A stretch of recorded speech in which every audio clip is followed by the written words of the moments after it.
ایک مرتبہ اللہ رب العزت نے اسرائیل علیہ السلام سے پوچھا کہ میں تمہیں لوگوں کی روح قبض کرنے کے لیے بھیجتا ہوں اور تم نے لاکھوں کروڑوں انسانوں کی روح قبض کی، کیا تمہیں کبھی کسی انسان کی روح قبض کرتے ہوئے کچھ افسوس ہوا؟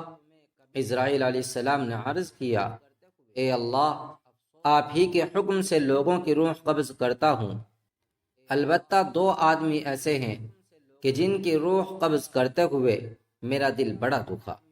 پوچھا وہ کون ہے؟ اسرائیل علیہ السلام نے بتایا، ایک مرتبہ سمندر میں جہاز جا رہا تھا، اچانک طوفان آ گیا اور جہاز سمندر میں ڈوبنے لگا، لوگ ڈوب کر مرنے لگے۔ اس پر ایک حاملہ عورت تھی، اس کو کہیں سے ایک تختہ ملا، وہ اس تختے کے اوپر آ گئی، وہ تختہ تیرتا ہوا اس کو بیچ سمندر میں لے جا رہا تھا کہ اسی حالت میں اس کے ہاں بچے کی ولادت ہو گئی۔ جب بچہ پیدا ہو گیا تو آپ کا حکم آیا کہ اس کی ماں کی روح قبض کر لو۔ اس وقت مجھے اس بچے پر بڑا رحم آیا کہ یہ بچہ ابھی ابھی پیدا ہوا ہے، اس کی ماں ہی اس کا سہارا ہے، اور یہ سمندر کے بیچوں بیچ تختے کے اوپر لیٹا ہوا ہے، ماں کے مرنے کے بعد اس بچے کا کیا بنے گا؟ لیکن اللہ آپ کا حکم تھا، اس لیے اس کی ماں کی روح میں نے قبض کر لی۔ اس کے بعد دوسرا شخص جس کی روح قبض کرتے ہوئے مجھے افسوس ہوا اور اس پر رحم آیا، وہ ایک بہت بڑا بادشاہ تھا۔ اس نے ارادہ کیا میں ایک جنت بناؤں، اور یہ ارادہ کر لیا کہ جب تک وہ جنت بن کر پوری نہیں ہو جاتی میں اس میں داخل نہیں ہوں گا۔ چنانچہ کئی سالوں تک اس پر خرچ کرتا رہا، تعمیر ہوتی رہی، پھل پھول لگتے رہے، یہاں تک کہ وہ جنت جب بالکل تیار ہو گئی تو بادشاہ کے کارندوں نے بادشاہ کو آ کر کہا، بادشاہ سلامت، جنت تیار ہو گئی ہے، اب آپ چلیے اور جنت کا معائنہ کر لیجئے۔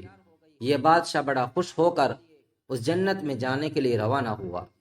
جنت میں داخل ہوتے وقت ابھی ایک پاؤں اندر تھا اور ایک پاؤں باہر تھا، اسی وقت آپ کا حکم آیا کہ اس کی روح قبض کر لو۔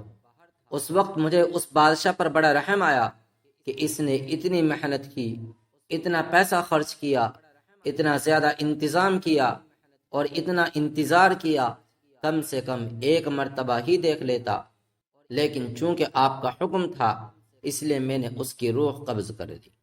اللہ رب العزت نے اسرائیل علیہ السلام سے فرمایا کہ در حقیقت تم نے ایک ہی آدمی پر دو مرتبہ ترس کھایا۔ یہ بادشاہ وہی بچہ تھا جو سمندر کے بیچوں بیچ اکیلا رہ گیا تھا۔ عزیز دوستو، اس میں ہمارے لیے عبرت یہ ہے کہ اس جنت بنانے والے بادشاہ جس کو شداد کہا جاتا ہے، اس کی خواہش تھی کہ میں اس جنت میں رہوں، لیکن سب کچھ جتن کرنے کے باوجود اس خواہش پر عمل نہیں کر سکا۔ اسی طرح کسی بھی صاحب منصب، صاحب اقتدار کی ہر خواہش پوری نہیں ہو سکتی، حتیٰ کہ انبیاء کرام علیہم الصلاۃ والسلام کی بھی ہر خواہش پوری نہیں ہو سکتی ہے۔